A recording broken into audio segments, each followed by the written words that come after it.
Salut Ayman, bienvenue à toi Bonjour Ayman. Cassius, comment tu vas? Très bien et toi? Ouais, je vais bien. Je voulais discuter avec toi de la charia en fait. Oui. En fait, je sais pas si tu sais, mais la charia c'est pas des lois divines, hein. Bah, c'est des lois basées sur le Coran, sur la Sunna, le consensus et l'analogie.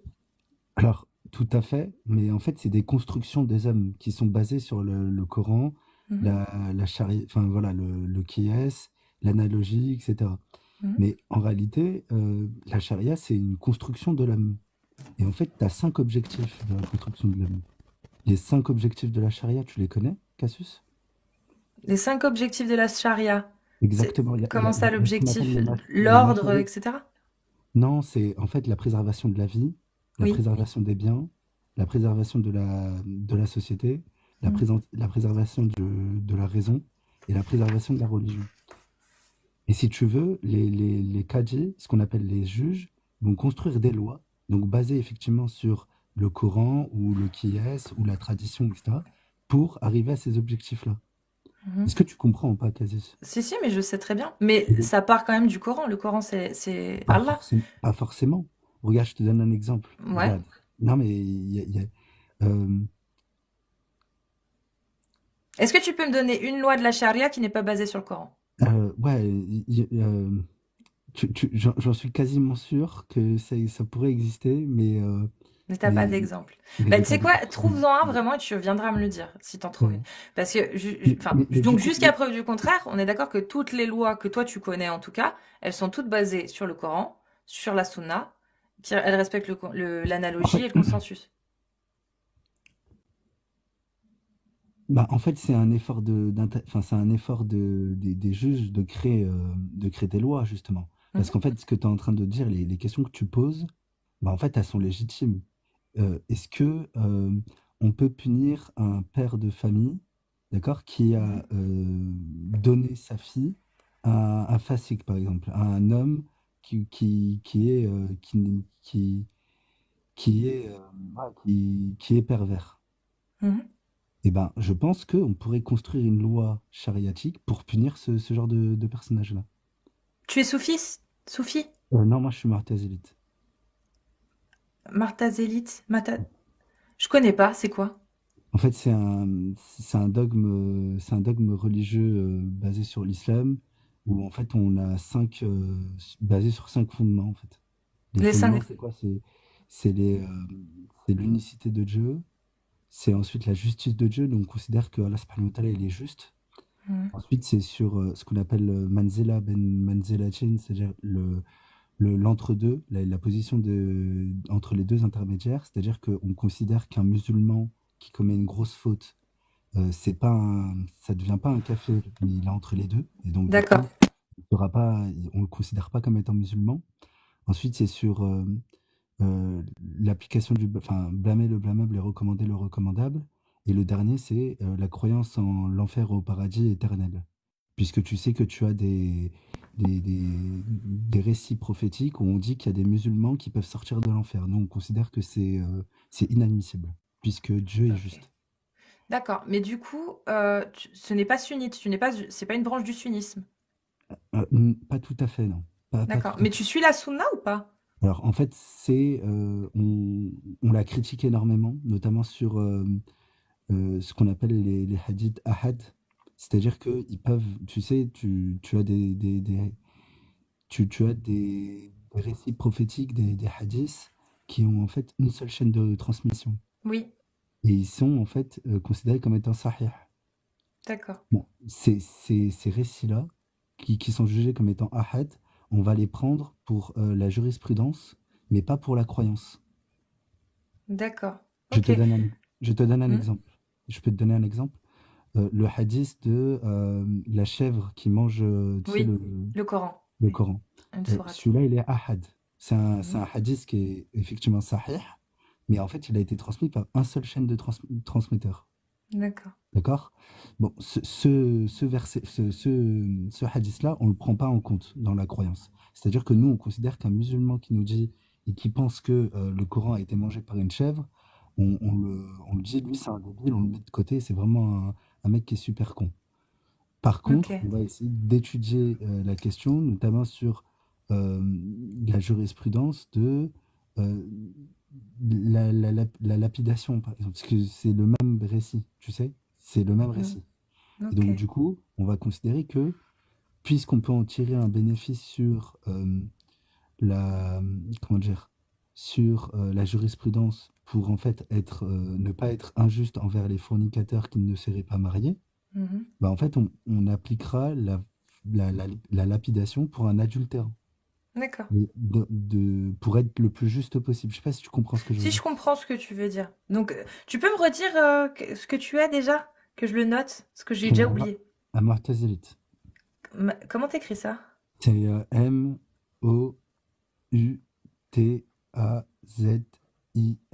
Et en fait, ça vient de l'Ihtizal. Ok. Moutazila. Salut Plume, ça va? Ok. Et donc, oui, c'est une branche vite En fait. fait, C'est même pas une en branche fait, du sunnisme, Plume, en fait. je répète, hein. En fait, Mm. on prend le texte pour la loi, mais pas pour La la croyance. croyance. Voilà. Ok. D'accord, je comprends. Ok. Puisque c'est des récits qui sont ahad. D'accord. Mais du coup, parce que c'est intéressant ce que tu m'as dit quand tu parles du fait que la charia, c'est pas la loi divine, ça voudrait dire qu'il y a potentiellement, par exemple, je reprends l'exemple du mariage des petites filles, potentiellement les Moutazila, vous seriez d'accord pour revoir peut-être l'interprétation de cette loi-là dans ce cas-là, ou je Je me vais être trompe? honnête, ouais, je vais être honnête avec toi. Non. Non? Et Non. pourquoi? Pourquoi? Parce que, en fait, les sources pour le coup du mariage de Aïcha, ils sont nombreuses et les hadiths ne sont pas ahad. Mhm. Donc, du coup, il faut qu'on regarde. Alors, je- on peut expliquer que c'est c'est devenu détestable puisque aujourd'hui, c'est plus dans la coutume de le faire. Et donc, du coup, on trouve que c'est détestable. Mais ça, c'est l'ensemble des musulmans actuels. Mais par contre, on ne peut pas l'interdire. Ce serait aller à l'encontre bah, de. Ce serait être hypocrite de notre part de D'accord. l'interdire. Et pour l'apostasie? Alors, pour l'apostasie, effectivement, on considère que bah, déjà, il faut revoir les définitions de ce que c'est qu'un kofar, ce que c'est qu'un kafir. Et effectivement, on a des. Tu sais qu'on a des. Euh, on a des compagnons du prophète qui ont apostasié, d'accord? Notamment à l'époque enfin, mécoise, et qui n'ont pas eu de problème. Je ne sais pas si tu vois de quoi je parle. Je crois qu'il y a un des gars qui avait apostasié, mais je me En fait, souviens plus du nom. il avait émigré Oui. en Abyssinie. C'était quoi son nom D'accord. déjà? Je me souviens plus, Ouais, je me excuse-moi. souviens plus non plus. Mais je peux te le ressortir. Je sais, après la mort du prophète aussi, il y en a qui ont apostasié.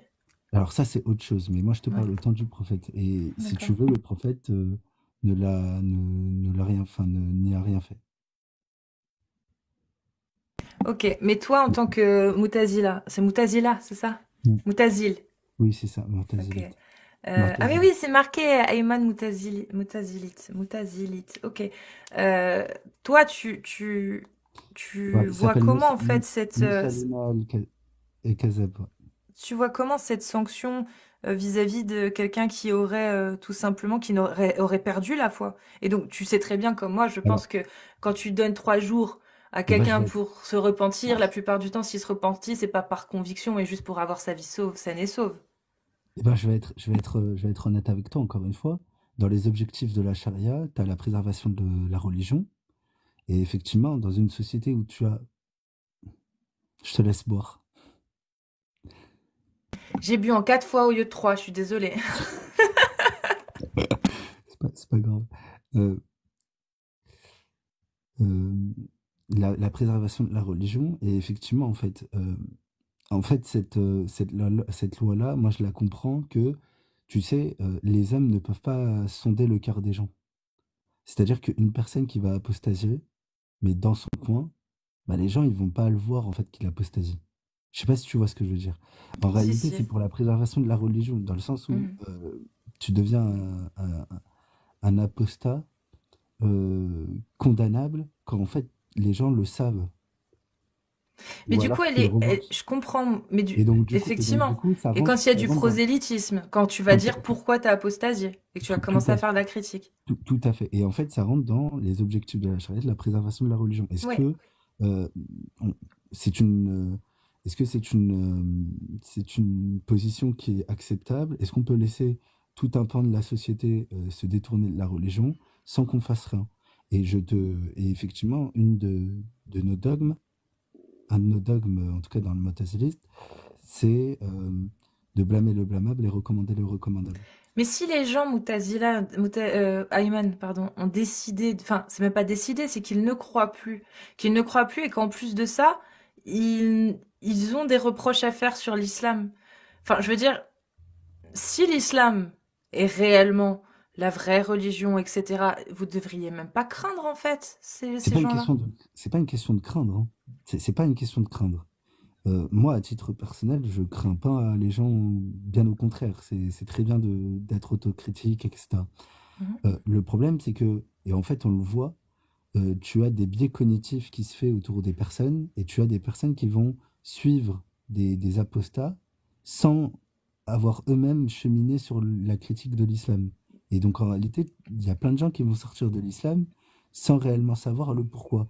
Mais il y en a Si plein qui vont y rentrer sans vraiment savoir le pourquoi non plus, Ayman. Ouais, Ça revient au même. ça, pour le coup, c'est. Ouais, il y a mon ami en bas, Plume, qui veut savoir si tu peux partager ton classeur. Elle est intéressée par ce que tu as écrit dans ton classeur. Ouah, il y a trop de trucs. Il y a trop de trucs. Il y a beaucoup trop de trucs. Je Très montrerai bien, après, si tu veux. pas de problème. Mais, mais vraiment, enfin, je trouve que c'est un peu paradoxal dans le sens où c'est la bonne religion, c'est la vraie religion. Je pars de ce postulat-là. Et que dans un pays islamique où il y aurait les règles de la charia, etc., effectivement, la simple fait que quelqu'un remette en question ça, ça soit vu comme une menace et qu'on doive soit le tuer, soit le faire se repentir. En fait, moi, je vois ça un petit peu comme une sorte d'aveu de faiblesse. Ça devrait pas poser de problème qu'il y ait des gens qui doutent en fait et qui se posent des questions et qui soient une sorte de tentation parce que même Allah l'a dit à un moment donné qu'il a Après, laissé le diable agir pour justement mettre à l'épreuve les cœurs durs. Il l'a dit. Donc ça devrait même pas être un problème au final puisque c'est à la volonté de Allah hein, qu'il y ait des non-croyants aussi. tout à fait. Non, mais c'est vrai, tu as raison. Mais en fait, là encore, hein, on part en fait du postulat que Dieu est juste. Et qu'en réalité, une personne qui, qui, qui, qui va réellement cheminer vers Dieu va trouver Dieu, en fait. Ces doutes-là sont issus d'un égarement qui se fait à lui-même. Je sais pas si tu vois ce que je veux dire. Mais justement, c'est là Et où je donc, te suis pas parce et donc, que je suis mm, tombée sur des hadiths qui contredisent ce que tu dis. Par exemple, il y a un hadith qui dit que au moment de la création, de la conception du fœtus, il y a un ange qui vient pour décider de ton heure de mort, tout à etc., fait. etc., Alors, et qui décide si tu vas être béni ou misérable dès le moment de ta conception. C'est-à-dire que si tu as été béni ou si tu as été décrété comme misérable, moi, tu j'ai une seras question à plus. te poser. Oui. Moi, j'ai une question à te poser, Casus, parce que là, tu commences à rentrer dans la question de la prédestination. Mhm. Euh, j'ai pas la même vision enfin, de la prédestination que les autres. Je vais t'expliquer pourquoi. Tu sais, c'est qui Hassan el-Basri? Hassan, redis.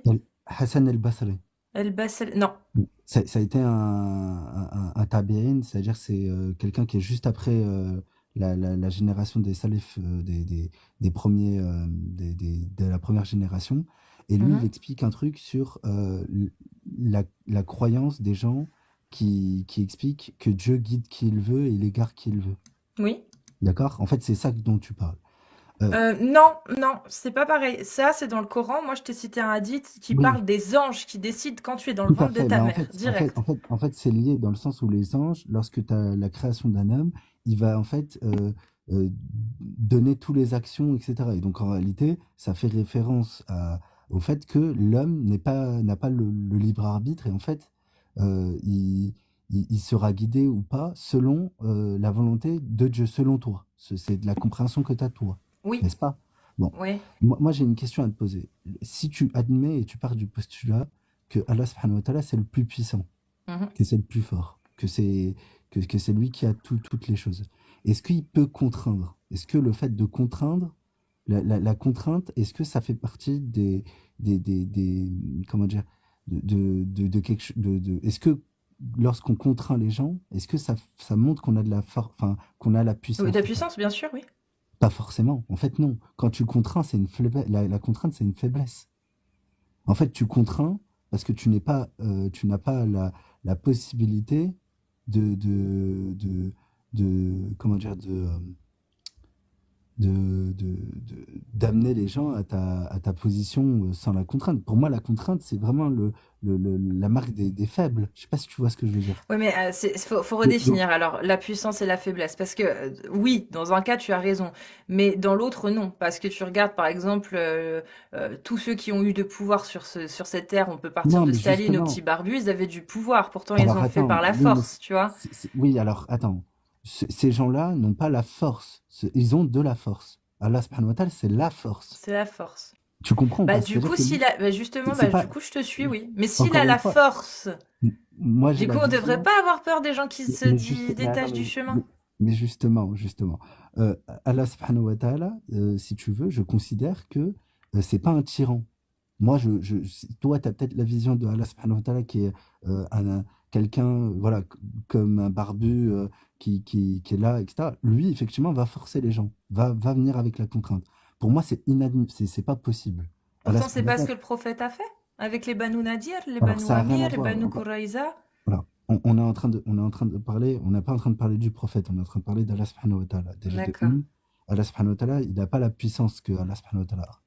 Enfin, je veux dire, Mohammed sallallahu alayhi wa sallam n'a pas la puissance que Allah Oui. subhanahu wa ta'ala a. Mais Allah lui a permis, il lui a donné l'autorisation. C'est autre chose. Encore une fois, Mohammed sallallahu alayhi wa sallam, c'est un homme. Là, on est en train de parler de la Un toute-puissance. homme qui avait la bénédiction de la toute-puissance, Ayman. Parce que moi, j'ai jamais vu un verset où Ayman, si j'en ai vu un, où Allah il engueule le prophète. Le seul moment où je l'ai vu l'engueuler, c'est quand il a dit Bon, à Zaïd, garde ton épouse pour toi et crains voilà. la puissance de Allah, la colère de Allah. Et Allah l'a engueulé en disant, ô prophète, tu as menti à tout Pourquoi le tu monde as parce que tu caché ce qu'il voulais y a dans ton cacher, cœur? voilà, ce que Voilà. Non, mais j'allais tout à révéler à fait. tout le monde. C'est le seul moment où Je, je l'ai vu engueuler le prophète. Moi, je l'ai vu à chaque fois, par contre, le féliciter quand il est allé faire du ilhab dans les palmeraies des Banu Nadir, tu vois. ouais. Ça, je l'ai vu le féliciter, tu vois. Mais je l'ai pas Bah, vu l'engueuler parce qu'il avait fait ça. alors, c'est pas. Ouais. Mais encore une fois, j'espère juste que tu as compris la choubouette que les gens mettent sur la destinée ou comment dire, où il guide qui il veut, il égare qui il veut. C'est que dans le sens où c'est c'est pas Dieu qui insuffle une volonté au cœur des gens. Parce que ça, ce serait vraiment de la contrainte. Et pour moi, c'est pas possible. Pour moi, D'accord. j'ai pas la vision que Dieu ne peut être que juste. Et donc, du coup, il ne peut pas être un tyran et il ne peut pas contraindre les gens. D'accord. Et même si il y avait des éléments dans le Coran ou de la Sunna qui pourraient prétendre le contraire, du coup, tu remettrais en question? Bah, je voudrais bien on pourra bien en parler si tu veux. Bah, par exemple, quand l'ange Gabriel est allé voir le prophète en lui disant, en lui montrant où il devait aller pour tuer la tribu Koraïsa, par exemple. Alors, non, mais alors, encore une fois, ça, c'est pas de la, enfin, ça a rien à voir. Ah bah, un ange Gabriel qui va voir Muhammad en lui disant, as-tu baissé tes armes? Moi, je ne les ai pas baissées. Et que Muhammad dit, non, moi non plus, mais que veux-tu que je fasse maintenant? Et que l'ange Gabriel lui dit, bah, tu vas aller tuer ceux-là là-bas en montrant la Ça, c'est direction un des ordre, Koraïsa. ça, c'est un ordre que Dieu donne. Ça a rien à voir là avec ce qu'on est en train Bah de oui, dire. mais est-ce que c'est juste à ce moment-là? Oui, c'est juste à ce moment-là. Oui. C'est Parce juste que d'aller alors, pragmatiser et détacher la tête hmm, du corps de plus de 750 personnes? ouais, si tu sais ce qu'ont fait les Banu Qurayza et toute la miséricorde que les musulmans leur ont acquis et leur ont fait lorsqu'ils vivent avec eux, oui, oui, tout à fait, c'est très juste. Encore une fois, Je sais pas. Moi, j'ai pas le même rapport avec toi parce que quand je je, regarde je te justement pousse à regarder. l'histoire du prophète, à chaque fois qu'il y a eu des embrouilles, je vois que l'élément commun, c'est le prophète, c'est pas les Non, autres. non. Je te pousse à regarder, par exemple, ils ont signé un pacte, voilà, ils ont signé un pacte. Tu parlais tout à l'heure de la bataille du tranché. Bah, en fait, il y avait eu un pacte il y a plein de trucs qui ont fait. Et encore une fois, les trois tribus juives ont les musulmans ont été extrêmement conciliants et Mais miséricordieux ils avec étaient eux. chez eux. Les musulmans, ils Ouais, n'étaient pas chez eux, alors, ils sont arrivés à Médine. non, C'est un mais petit peu ça, comme si c'était l'envahisseur qui non, arrivait. dans Heureusement qu'ils ont dans été les, conciliants avec les gens qui étaient ouais, là alors avant, Ayman. dans les musulmans, il faut savoir que ce qu'on appelle les Ansar, c'est-à-dire que c'était des Oui. gens, parce qu'en fait, à Médine, il n'y avait pas que des juifs, Casus. Il n'y avait pas que des tribus arabes juifs. Tu avais aussi des tribus arabes qui étaient non juifs, qu'on appellera plus tard les Ansar. Bon, eux, ils sont aussi chez eux. Les Donc, Ansar, il y en avait déjà à la Mecque, hein. non, Bah, les Ansar, si, non. Les Ansar, même les C'est Ansari, les- c'est celles qui ont préparé Aïcha pour le mariage avec le prophète. Donc il y en avait des Ansar, il y en avait à la Mecque, vu qu'il s'est marié avec Aïcha à la Mecque. il s'est marié à la Mecque avec Aïcha? Bah, il me semble bien. Non, non, 106. regarde bien, s'il te plaît. Bah, 614, elle est née 623, ils se sont Les mariés, Ansar, c'était bien à la Mecque, les Ansar non? en arabe, bah, Ansar, ça veut dire les suiveurs. Et tu as Non, mais peut-être que je me trompe, hein, vraiment. oui, les Mourajidines, c'est-à-dire ceux qui ont émigré, c'est ceux de la Mecque. Et en fait, la Ansar, c'est ceux qui étaient à Médine. Et je peux t'assurer que tu avais. Parce qu'en fait, ça aussi, hein, c'est une information que vous propagez en expliquant à Yathrib, donc ce qui deviendra plus tard Médine, t'avais que des juifs. Or, c'est faux, c'est pas vrai. Tu avais aussi des tribus arabes polythéistes qui se sont convertis à l'islam. Et donc, eux aussi, ils étaient chez eux, Casus. En fait, c'est Alors, euh,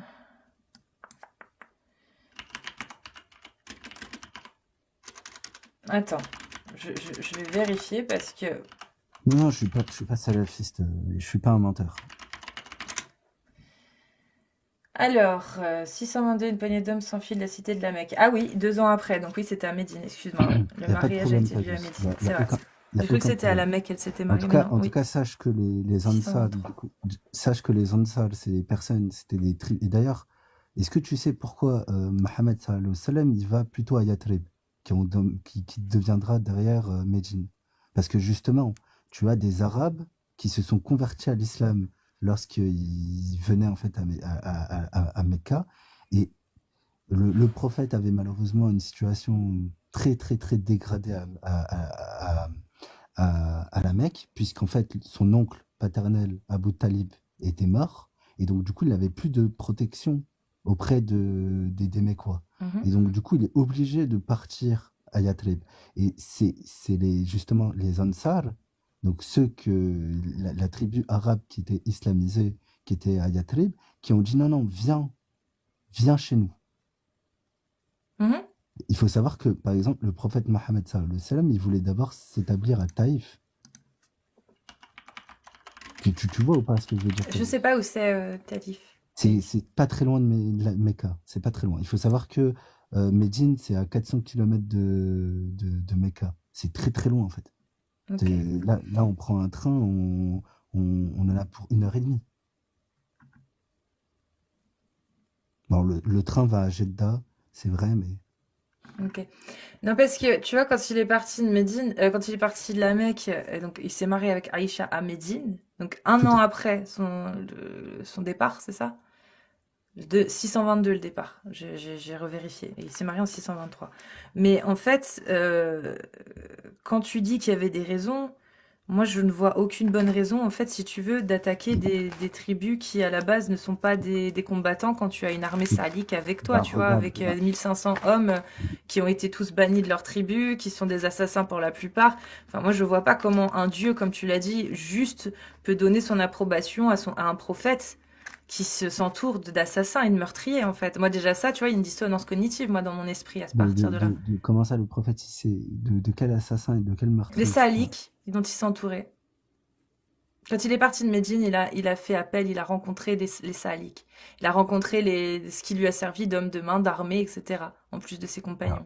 est-ce que tu peux redéfinir ce que c'est qu'un assassin et un meurtrier? Les Saliques, c'est ceux qui se sont fait virer de leur tribu, d'accord? Donc plein de Ouais. tribus se sont retrouvées, c'était des bandits de haut chemin du désert.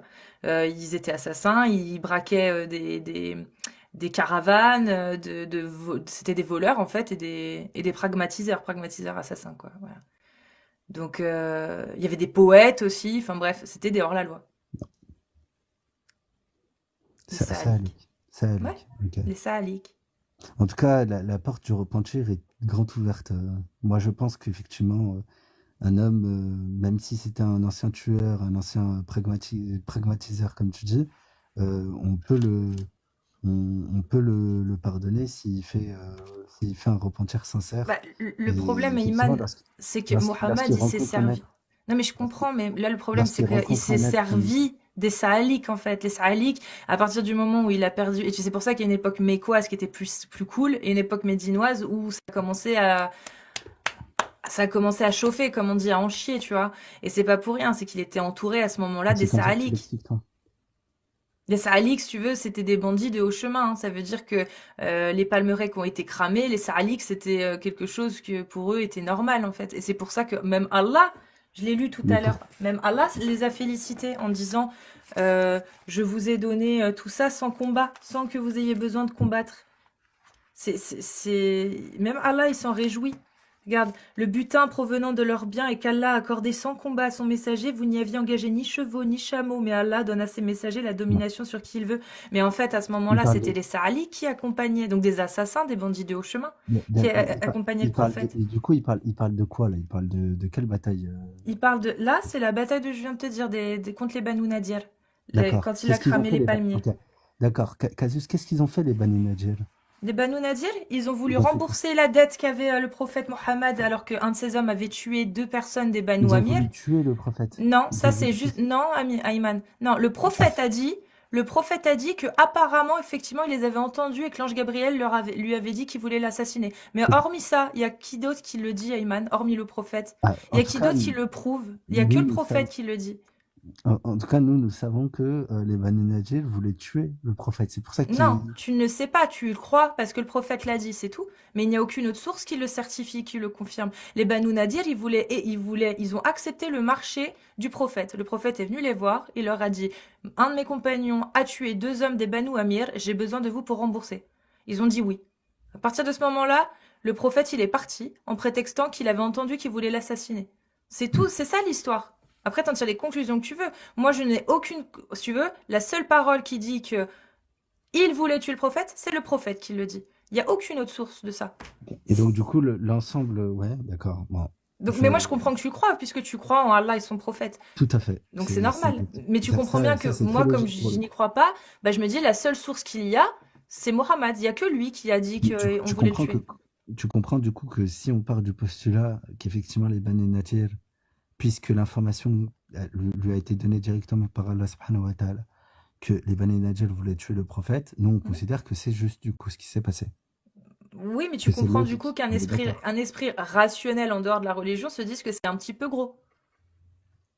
Parce que Bah, les Banu effectivement. Nadir, ça c'est marqué. Ils ont dit oui, on va rembourser pour toi, on va payer pour toi, alors qu'on n'a rien à voir dans l'histoire. Ça c'est marqué dans les chroniques de Tabari. Et dans Oui, la oui, Sira peut-être aussi. oui, oui, alors.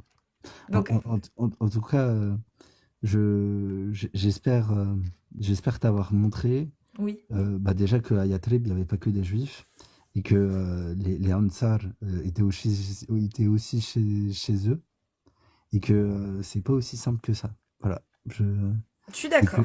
et j'espère t'avoir aussi montré avec beaucoup plus de nuances que ce que toi t'appelles la charia, c'est qu'une construction humaine et qu'en réalité on peut construire des lois à notre guise pour remplir, si tu veux, les 5 objectifs de la charia. Mais tu Qui, m'as montré aussi qu'il était impossible de revenir sur la loi qui autorise le mariage des petites filles. Et moi, ça me pose problème toujours. alors, Casus, je suis d'accord, mais si tu veux, on peut rajouter, tu sais, une loi, elle peut être, on peut rajouter d'autres lois derrière, c'est-à-dire qu'effectivement, on peut ne pas interdire complètement le mariage des petites filles, mais on peut lourdement restreindre Oui, le comme mariage. Al-Azhar a fait. Exactement. Pas que, mais même encore mieux, c'est-à-dire qu'on peut punir, comme tu l'as dit, le père de famille qui va donner enfin, qui va laisser partir sa fille, On effectivement, pourrait, parce que non, c'est non, pas le cas actuellement. Il n'y a aucune loi non dans la couvert. charia qui donne la possibilité de Ah faire ça. bah, mais on pourrait le faire. Mais ce n'est pas fait. Parce qu'en réalité, encore une fois, c'est les 5 objectifs de la charia. Et si tu veux, on peut construire toutes les lois pour remplir ces 5 objectifs. Et on appellera ça la charia. Bah Je oui, mais comprends. du coup, Ayman, moi, ce que je te propose vraiment, hein, c'est soit Je- d'ouvrir des lives, soit d'aller parler avec les savants, Ouais, mais moi, etc., pour les pousser à créer cette loi, parce qu'elle n'existe pas. C'est dommage. Elle n'existe pas, cette loi qui punirait le père parce qu'il a donné sa fille trop tôt, ou qui punirait le mari parce qu'il a forcé le passage alors qu'il se rendait bien compte que ça passait pas, tu vois. Il n'existe pas ces lois dans la Bah, moi, charia. moi, en tout cas, je parle, hein. Je parle avec les gens, je parle plus avec des sunnites qu'avec toi. J'essaye de, j'essaye de, j'écoute souvent, hein, tes lives d'ailleurs, parce que ça me permet de beaucoup réfléchir. Parce qu'effectivement, en dehors des railleries et des conneries que certains peuvent dire, des conneries entre guillemets, que Oui, j'ai certains compris. peuvent dire dans ton live, quelquefois tu as des questions très pertinentes et je te remercie parce que le musulman que je suis me pose beaucoup de questions à comment est-ce que je peux prouver, je pourrais te prouver à toi par tes questions que Dieu est juste. Après, je suis pas sûr de réussir, mais voilà, en tout cas, Bah, Inch'Allah, un jour peut-être, hein. Mais en tout cas, je te amen. remercie pour ton intervention. J'aime bien ce genre d'échange, c'est cool. Ouais. Et au moins, tu m'as appris quelques trucs. Donc ça fait Et plaisir. effectivement, je suis plus du tout en France, moi. Moi, j'ai quitté la France pour aller m'installer en Arabie Saoudite. Ah oui, toi Donc, tu... Et ça te plaît la charia? alors oui, oui, moi, je te dis la vérité, Cassius, ça me plaît énormément. Déjà, en Arabie Saoudite, on n'applique pas la charia comme tu peux l'imaginer. Non, je Et, sais que c'est pas l'un des pays qui l'applique le plus. On n'est pas et, en euh, Afghanistan, quoi. et je suis quasiment sûr que toi, tu t'y plairais en tant que femme. Non, sûr Je que peux non. t'assurer, je peux t'assurer Sûr de que ça. non. Non, non, je te dis que non. Je- C'est mort. Déjà, avoir un tuteur, c'est mort. Tu peux te mettre le doigt dans l'œil, jamais ça n'arrivera dans ma vie, je te le dis. écoute, Je ne m'y plairai jamais, c'est sûr, Moutazila. Je suis une pure occidentale, élevée à l'occidentale et à la France des Lumières, c'est impossible, malheureusement. Mais je comprends qu'il y ait des femmes qui peut-être pourraient s'y plaire, à la rigueur. Mais moi, avoir un tuteur, c'est juste mort. C'est ok. mort. Donc non, je serai jamais heureuse en Arabie Saoudite. Bon. Allez, Salut Ayman, pardon. Salut. allez. Bonne soirée à toi. J'avais envie de chocolat.